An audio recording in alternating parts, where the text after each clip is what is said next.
Rebonjour, bienvenue sur la suite et fin de la partie de Gugong. J'ai joué 2 premiers jours dans une vidéo précédente, vous trouverez le lien quelque part là-haut. Et ici, on va jouer les 2 jours suivants pour voir la fin de la partie. On s'y lance tout de suite, donc c'est Gugong en version Deluxe et on a réussi à faire les 2 premiers jours. On repart sur la 3e journée, donc on avance le marqueur pour indiquer que c'est la 3e journée. Le jeton premier joueur va arriver à celui qui a récupéré cette médaille, mais personne l'a récupéré, donc le jeton, je pense qu'il reste là où il est. On va remettre de nouveaux jetons voyage, comme ceci, sur les espaces vides, ici, ici et ici. On relance les dés.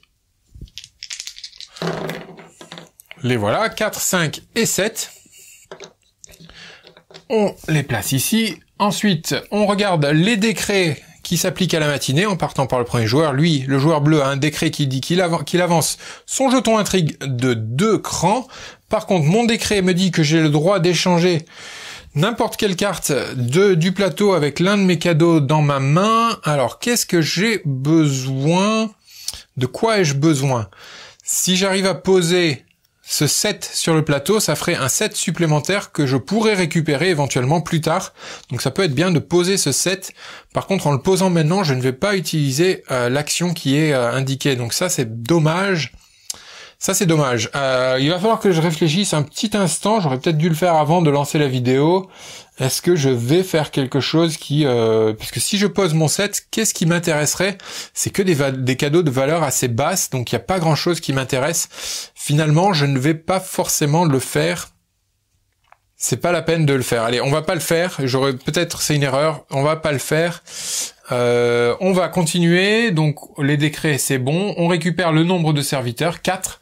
Je récupère 4 serviteurs. 1, 2, 3 et 4. Mon adversaire en récupère 4 lui aussi.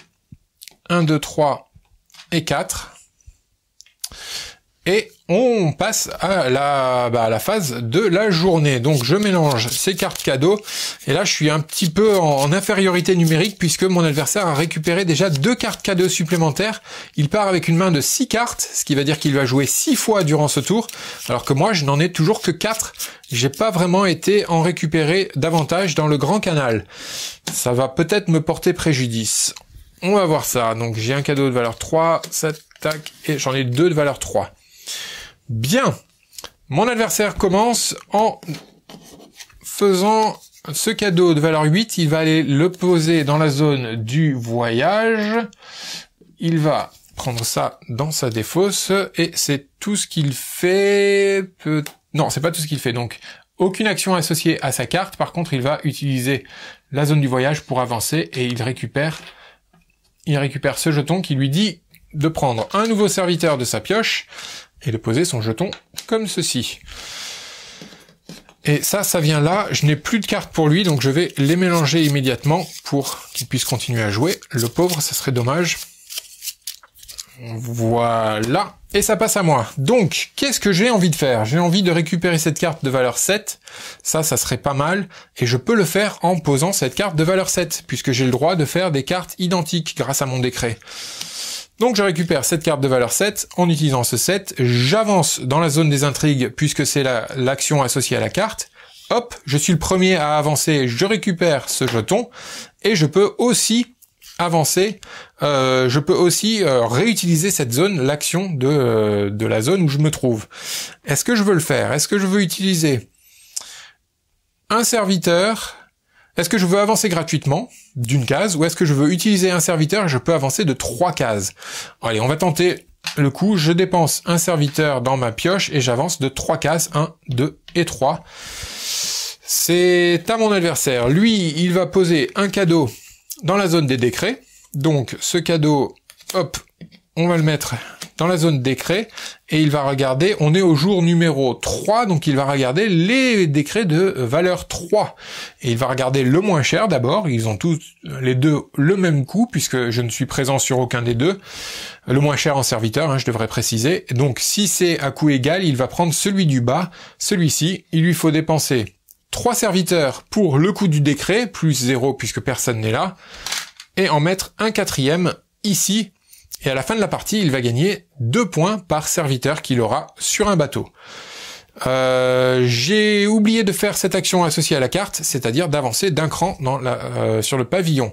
Et là, il commence à prendre une certaine avance au pavillon, donc il faudrait que j'y aille aussi. On va le faire tout de suite. Je vais dépenser ce cadeau de valeur 3 pour récupérer cette carte de valeur 2. Je récupère 2 de mes serviteurs. Et je vais utiliser 2 serviteurs, donc en défausser, encore 2. Et je peux avancer 2 fois. 1 et 2, et je peux aussi avancer mon jeton intrigue, comme ceci. C'est tout ce que je fais. Donc les tours vont vraiment assez vite, en fait. Le plus long, c'est la réflexion, mais une fois que les actions sont entraînées, ça va assez vite. Surtout pour mon adversaire, qui c'est vraiment finalement assez facile. Et je dois vous avouer que les premières parties, j'étais pas très à l'aise avec toutes ces règles, mais finalement, on s'y fait assez rapidement, et ça va tout seul pour l'adversaire, pour gérer son adversaire. Donc dans la zone du canal, on va poser cette carte, on va l'échanger, qui me dit que il va utiliser l'action du canal, donc on place un bateau gratuitement avec un serviteur dessus, et il va utiliser l'action du canal qui consiste à simplement poser un serviteur. Le bateau, comme je l'ai répété plusieurs fois, lui ne bouge pas, donc c'est tout ce qu'il a à faire. Moi, je n'ai plus que ces cadeaux, 3 et 9. Qu'est-ce que j'ai envie de faire avec du 3 et du 9? J'ai le droit de consulter ma défausse, j'ai déjà un 7 ici, si je récupère celui-là, ça peut être utile. Pourquoi ne pas aller le récupérer avec ce cadeau de valeur 9, comme ceci? Donc je récupère un 7, et j'ai le droit d'avancer encore sur cette piste. Donc je vais faire comme tout à l'heure, je vais dépenser un de mes serviteurs, et je peux avancer de 3 cases. 1, 2, 3. Désormais, je suis en tête, donc je brise toutes les égalités éventuelles, mais j'ai aussi plus de points à dépenser lorsque la grande muraille va se terminer. J'aurai plus de points à dépenser pour éventuellement récupérer des serviteurs, changer la face d'un des dés, ou alors récupérer une pierre de jade. C'était mon tour. Finalement, mon adversaire, lui, va aller dans sa zone favorite, qui est symbolisée ici, donc sur le marché de jade. Il va aller poser cette carte, récupérer celle-ci. Il récupère un de ses serviteurs, et il effectue l'action du marché de jade. La pierre de jade la moins chère, elle coûte 3. Il n'a que 2 serviteurs qui lui restent. Par contre, il peut échanger des jetons voyageurs pour en récupérer un nouveau. Et il échange ses 3 serviteurs contre une pierre qui vient ici. C'est tout ce qu'il faisait. Mon dernier tour, cette carte de valeur 3. Est-ce que je peux éventuellement aller la placer encore ici, puisque j'ai le droit de faire des cartes de valeur similaires. Donc on va faire ça ci. Je récupère cette carte de valeur 3. J'avance déjà ici. Donc ce symbole me dit que j'ai le droit d'échanger une carte du plateau avec une carte de ma main ou une carte de ma défausse. Et si je prends une carte de ma main, la carte du plateau rejoint ma main. Si je prends une carte de la défausse, la carte du plateau rejoint la défausse. Donc est-ce qu'il y a une carte qui m'intéresserait?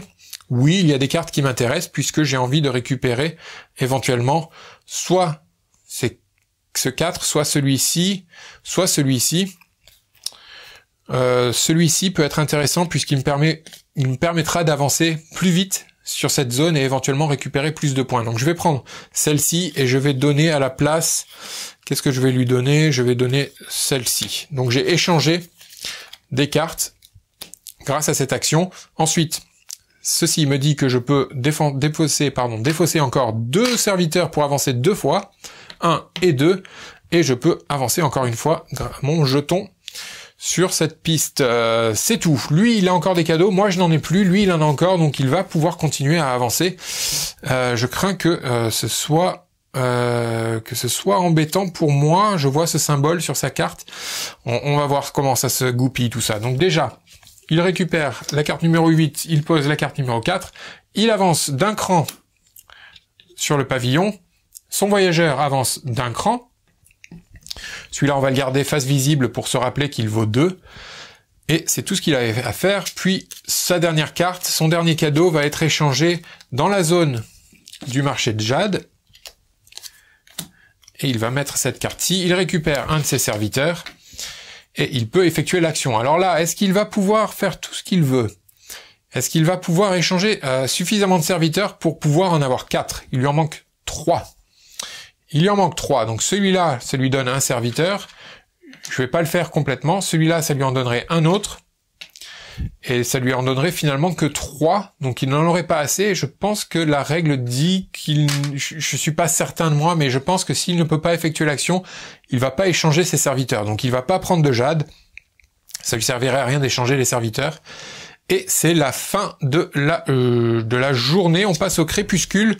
Donc cette première carte dit, dans la zone voyage, il va dépenser 2 de ses serviteurs, il n'en a qu'un. Cette fois-ci, il échange ce jeton pour en récupérer un autre. Il échange, ou plutôt il jette ses 2 serviteurs pour avancer son voyageur d'un cran. Ce jeton lui dit de prendre un jeton de sa pioche, un jeton, je dis toujours jeton, un servant de sa pioche, et le mettre à la grande muraille. Voici.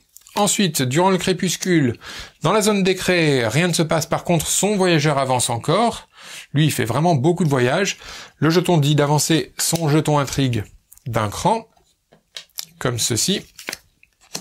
Ensuite, zone bateau, zone du canal, il va dépenser un serviteur, défausser, il n'en a pas, donc il échange ses 2 jetons contre un serviteur.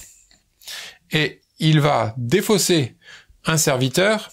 En fait, il lui faut 2 serviteurs, donc il en défausse encore 2 jetons pour récupérer encore un autre serviteur, comme ceci. Et il en défausse un, et il en place un autre dans un bateau. Pour l'instant, pas de récompense, puisque le bateau est à quai, au premier port. Ensuite, dans la zone du marché de jade, rien ne se passe. Par contre, il avance encore son voyageur, qui lui dit, hélas, ça c'était vraiment le coup du destin, qui lui dit d'avancer son émissaire d'un cran. Hop, donc lui aura 7 points, moi lorsque j'atteindrai cette zone, je n'aurai que 5 points. C'est en fin de partie qu'on voit tout ça. Enfin, pas enfin, mais presque. Zone voyage, défausser 2 serviteurs, il n'en a pas, il peut en récupérer un, mais ça ne lui suffit pas, donc il ne fait rien. Et ici, avancer son voyageur, il passe par-dessus ma zone et il récupère ce jeton qui lui donne 2 points de victoire, 1 et 2. Là, c'est la fin de la journée, donc on va passer à la nuit, on va regarder ces fameux dés. Alors, qu'est-ce que nous avons? Moi, j'ai 3, 7 et 7. 3, 7 et 7, ça me fait 3 correspondances. Je récupère 3 serviteurs. 1, 2 et 3. Je vais mettre directement mes cadeaux pour préparer la prochaine journée. Lui, mon adversaire, on se rappelle qu'il en a au moins 3, puisque c'est la règle. On est au 3e jour, il en a au moins 3. Est-ce qu'il en a plus que 3? Il en a 1, 2 avec ses 5. 1, 2, c'est tout. Donc, il en a 3. Et moi, j'ai dit que j'en avais 2 et 3 aussi. J'en avais 3 aussi. Donc, on est à égalité. Lui, il en reçoit 3. J'ai déjà pris mes 3. Par contre, puisqu'on est à égalité, on regarde la piste des intrigues. Et cette fois-ci, j'ai bien fait d'avancer plus loin que lui, puisque je brise l'égalité. Je suis considéré comme étant celui qui en a le plus. Je récupère 3 points. 1, 2 et 3. Et je peux avancer, malheureusement trop tard, je récupérerai que 5 points, c'est 2 points de différence, c'est pas dramatique, mais je suis déjà avec l'empereur, donc je sais que je peux prétendre à la victoire finale. Si l'adversaire, lui, n'avait pas réussi à atteindre l'empereur, en mode solo, on considère qu'il y arrive quand même pour pouvoir voir s'il gagne ou si c'est nous qui gagnons. Pour l'instant, tous les deux, nous sommes sains et saufs, donc c'est tout. Les bateaux, eux, avancent d'un cran. Il avance sur un port où il peut récupérer une récompense, donc tous ses serviteurs sont défaussés. Le bateau revient ici, et cette fois-ci, il va prendre la récompense des 4 points de victoire. 1, 2, 3 et 4. Et on va le marquer ici. C'était la fin de la journée, de la nuit, on a fait tout ce qu'il fallait, donc on repasse au jour. Qui a le jeton premier joueur? C'est moi, puisque j'ai la médaille d'argent, donc hop, je récupère ce jeton premier joueur. On va remettre des jetons voyage partout où il n'y en a pas. Cette journée est allée assez vite, j'ai l'impression. J'ai réfléchi à mon premier coup, mais tout le reste s'est enchaîné assez rapidement. Comme quoi, ça va vraiment assez vite. On a mis tout ça, on relance les dés. Comme ceci. 3, 6 et 8. On regarde les décrets, donc le premier joueur cette fois-ci c'est moi, on regarde d'abord mon décret, j'ai le droit d'échanger l'une de mes cartes avec une carte qui est ici, on cherche du 3, du 6 et du 8, il y a un 6 ici, il y a, c'est tout, hein, 3, 6 et 8, oui, il y a le 3 ici aussi. Mais en fait, j'échangerai ça avec quelque chose de ma main. Est-ce que c'est utile d'échanger ça avec quelque chose de ma main? Pas forcément, donc je regarde les autres cartes. Est-ce qu'il y a des choses qui m'intéresseraient sur les autres cartes? Éventuellement, cette carte m'intéresserait, mais j'ai pas envie de dépenser d'autres choses. Ou je peux le faire comme ça. Oui, je vais le faire comme ça. On va échanger ça comme ceci. Je pense que c'est bon. Je pense que c'est bon. Donc j'ai échangé mes cartes. Lui, il avance de 2 sur la piste. 1 et 2. Il est sur moi et je pense qu'il est considéré comme étant premier. S'il est par-dessus, je pense qu'il est considéré comme étant celui qui est au-dessus. Donc il brise les égalités pour l'instant. C'est tout ce qu'il y a pour les décrets. Et enfin, on récupère, j'avais oublié d'avancer ça pour la 4e journée, on récupère nos servants, nos serviteurs. J'en récupère 4. C'est tout ce que je peux récupérer, puisque de toute façon, j'en ai plus assez. Et lui, il en récupère 4 aussi. 1, 2, 3 et 4. Et on part pour la journée. Je suis premier joueur. Donc je vais faire immédiatement ce que je pensais faire, c'est-à-dire échanger cette carte numéro 7 par celle-ci. J'ai le droit de le faire grâce à mon décret. Je vais avancer sur la zone, je peux utiliser l'intrigue, donc je vais pas me gêner, je vais avancer en dépensant un serviteur supplémentaire, je vais avancer de 3 cases, 1, 2 et 3 pour prendre un peu d'avance, puis je vais utiliser la zone du Grand Canal. On va faire donc déjà un bateau gratuit, puisque j'ai toujours le droit de le faire, et ensuite je peux poser un serviteur supplémentaire et avancer mon bateau. Je pense que c'est tout ce que je vais faire. Ou alors j'aurais pu défausser un serviteur, en poser 2 sur ce bateau, mais le bateau ne bouge pas. Mais j'ai envie qu'il bouge, moi. Donc on va le bouger et on va bien mettre le serviteur sur le bateau. Ici. Ça passe à mon adversaire. Lui, je n'ai pas encore mélangé ses cartes cadeaux. Là, c'est mélangé. Donc lui, il va aller dans la zone de la Grande Muraille et il va poser ce cadeau. La zone de la Grande Muraille, il récupère ça, il pose ici. Pas d'action sur sa carte, par contre, il va poser un nouveau serviteur.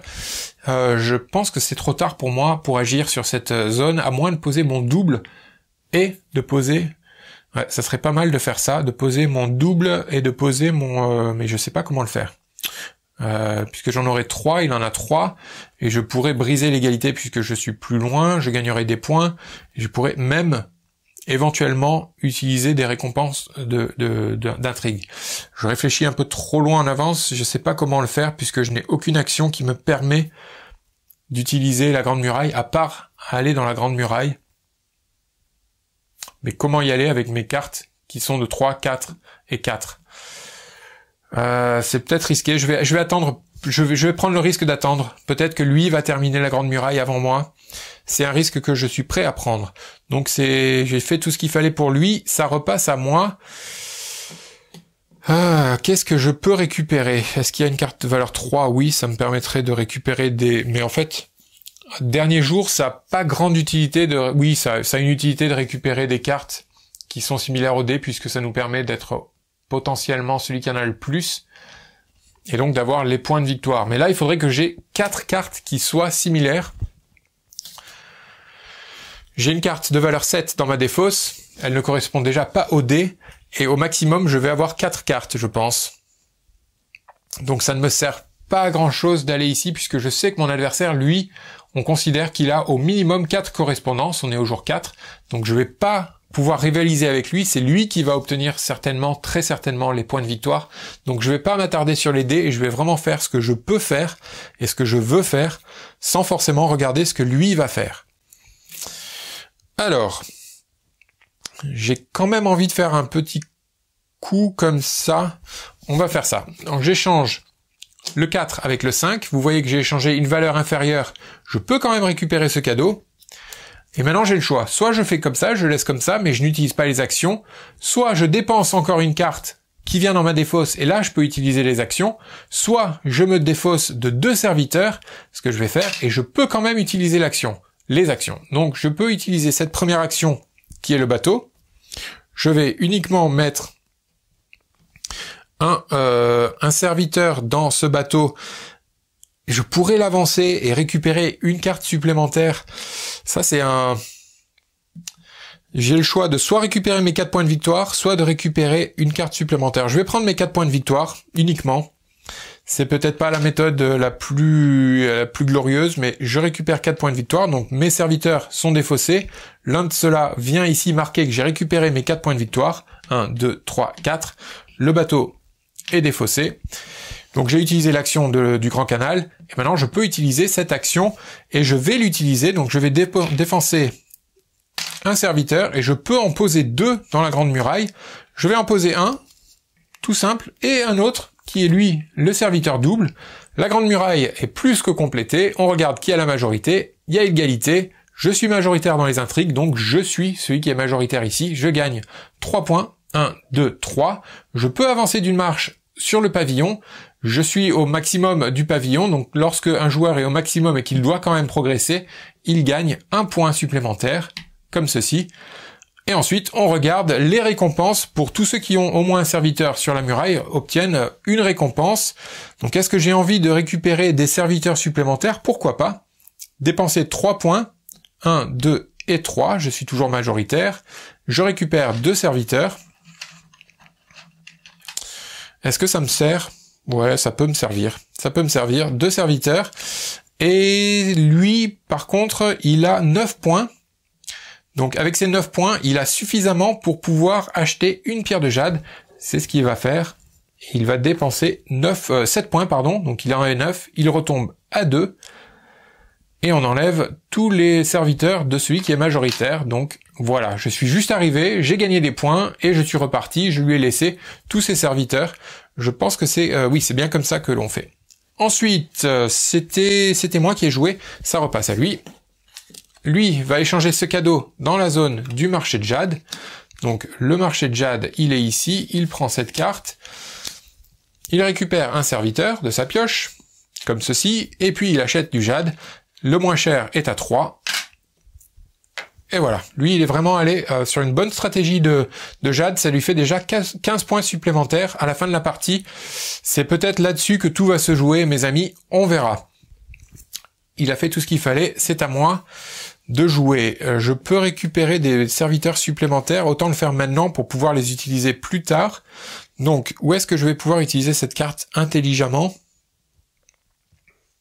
Cette carte peut aller ici, puisque j'ai le droit d'utiliser, on va le faire comme ça, hop, j'arrive ici, je peux récupérer 2 serviteurs, je vais prendre mon double et un autre, ensuite je peux avancer dans le pavillon, mais puisque je suis au maximum, j'avance un point de victoire, j'aurais pu dépenser des serviteurs pour, pourquoi pas faire ça en fait, je vais dépenser 2 serviteurs, et je peux avancer de 2 cases, donc j'ai déjà avancé d'une fois, encore une fois, et une fois sur la zone des intrigues. Au passage, je pense que je récupérais ça. Ça n'a pas grande importance, mais je pense que je récupérais la médaille. Et ça repasse à l'adversaire. J'ai presque plus de voix, je ne sais pas si vous l'entendez. Lui, il va aller au pavillon échanger cette carte. J'ai bien fait d'y aller maintenant, parce que j'aurais pas pu le faire après. Comme ceci. Il n'y a pas d'action. Il avance d'un cran, donc il lui gagne 1 point. Et c'est tout ce qu'il a à faire. Ça repasse à moi. J'ai cette carte. J'irai bien refaire le même coup que tout à l'heure sur la Grande Muraille, puisque je peux le faire avec une carte similaire. Donc je place cette carte. Je peux avancer d'un cran. Je peux faire cette action en dépensant rien de plus. Donc j'avance d'un cran simplement. Hop. Et je vais faire l'action de la Grande Muraille qui me dit que je peux dépenser un de mes serviteurs et je peux en poser 2. Et exactement comme tout à l'heure, je redépose mes 2 serviteurs. C'est sûrement les mêmes travailleurs puisqu'ils connaissent leur boulot. Je suis majoritaire, je gagne 3 points. 1, 2 et 3. Je peux avancer d'un cran, je gagne encore 1 point. Et les récompenses ici, est-ce que ça me sert plus à grand chose d'avoir des serviteurs puisque je n'ai plus d'action? Je peux gagner 1 point supplémentaire en faisant du jade, en récupérant une pierre de jade, c'est toujours ça de prix. Bon allez, On va faire ça. Donc je dépense 7 points, je retombe à 3 et j'ai récupéré une seule et unique pierre. C'est déjà ça. Lui, mon adversaire, n'a pas assez pour récupérer du jade. Il va simplement récupérer un serviteur comme ceci. Donc ceux-là, on les défausse. Je n'ai plus de serviteur, mais je n'ai plus de cadeaux à échanger de toute manière. Donc ça repasse à lui. Lui, il a encore des cadeaux. Il y en a encore 3. Celui-ci va aller dans la zone des intrigues. Donc on place son cadeau dans la zone des intrigues. Hop. Il peut donc utiliser l'action. Il avance d'un cran. Et l'action aussi de la Grande Muraille. D'abord, il aurait dû utiliser l'action de la Grande Muraille. Donc on va le faire dans le bon ordre. Donc je redescends. On fait l'action de la Grande Muraille. Il peut placer un de ses serviteurs. Il est majoritaire. 3 points. 1, 2 et 3. Il avance d'un cran. Il peut donc gagner un point supplémentaire. 1 point. Tous ses serviteurs sont enlevés et il peut aussi utiliser une récompense. Il a 1 point. Donc il peut l'utiliser pour récupérer un serviteur. Et ensuite seulement, il effectue l'action de la zone des intrigues. Il avance d'un cran. Et c'est tout. Je n'ai toujours pas de carte cadeau, donc ça continue avec mon adversaire qui lui va utiliser cette carte cadeau, je ne sais pas où, puisqu'il lui faut plus de cartes. Donc on mélange. On approche doucement mais sûrement de la fin de la partie et du décompte final. Donc cette carte cadeau va aller dans la zone décret. Hop, on la met ici. Il peut utiliser le grand canal, donc un nouveau bateau avec un serviteur dessus. Et donc son action canal, c'est de rajouter un serviteur, tout simplement, de pas bouger le bateau. Dans la zone des décrets, on est au jour 4, donc il va forcément regarder les décrets numéro 3, et il va prendre le moins cher, c'est celui-ci, il l'a déjà, donc c'est celui-ci. Il va devoir dépenser 3 serviteurs, plus 0 puisqu'il n'y en a pas d'autres, et utiliser un marqueur pour aller ici. Et lui, il a plutôt bien joué, rentabilisé ses décrets, puisque en fin de partie, il gagnera 2 points par décret. Donc 1, 2, 3, il gagnera 6 points pour ses décrets.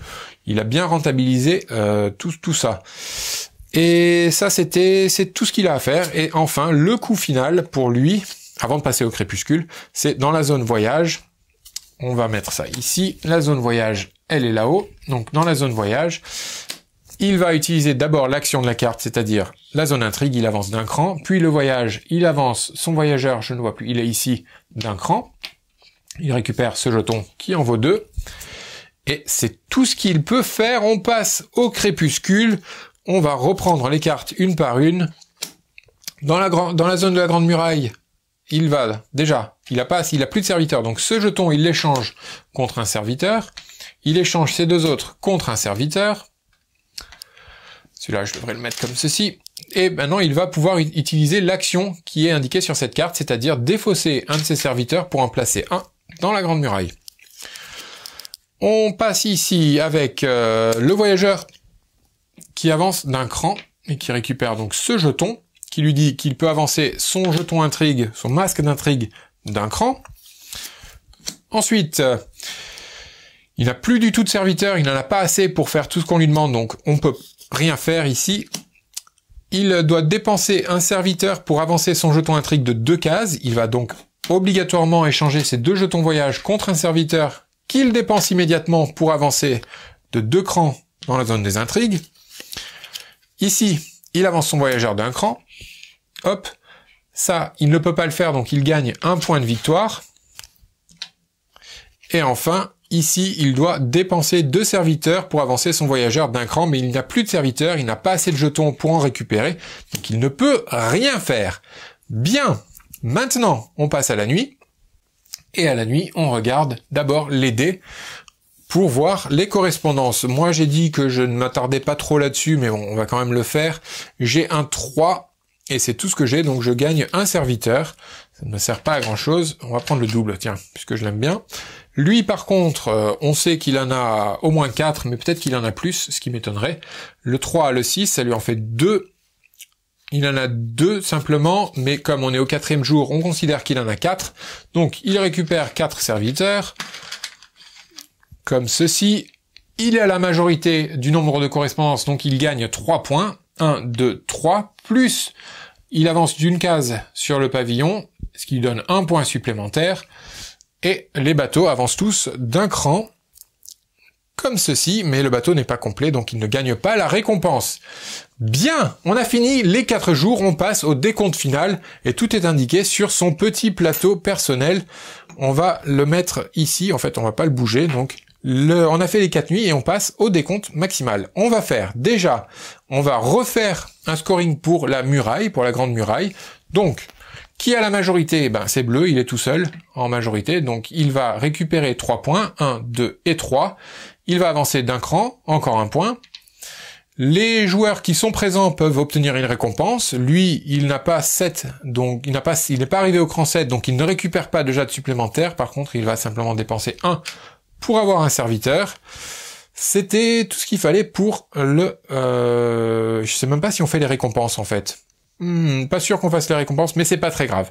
On passe aux décrets. Les décrets, les personnes vont gagner des points en fonction des décrets qui accordent des points en fin de partie. Ici, c'est simplement les décrets de valeur 3 en fait. Le bleu, le joueur bleu gagne 2 points par décret. 1, 2, 3, il gagne 6 points. 1, 2, 3, 4, 5 et 6. Ici, il gagne 2 points par personne, par serviteur dans des bateaux. Il en a que 2. Donc, il gagne encore 4 points. 1, 2, 3 et 4, il est à 37. Moi, je n'ai aucun décret qui m'accorde des points en fin de partie. On regarde les points accordés par le pavillon. Donc lui, il gagne 7 points. 1, 2, 3, 4, 5, 6, 7. Je gagne 5 points. 1, 2, 3, 4, 5. Et on regarde le jade. Je n'ai qu'une seule pierre, donc je gagne 1 point. 1 point. Et lui, il en a 5, il gagne 15 points, et c'est là 1, 2, 3, 4, 5, 6, 7, 8, 9, 10, 11, 12, 13, 14, 15.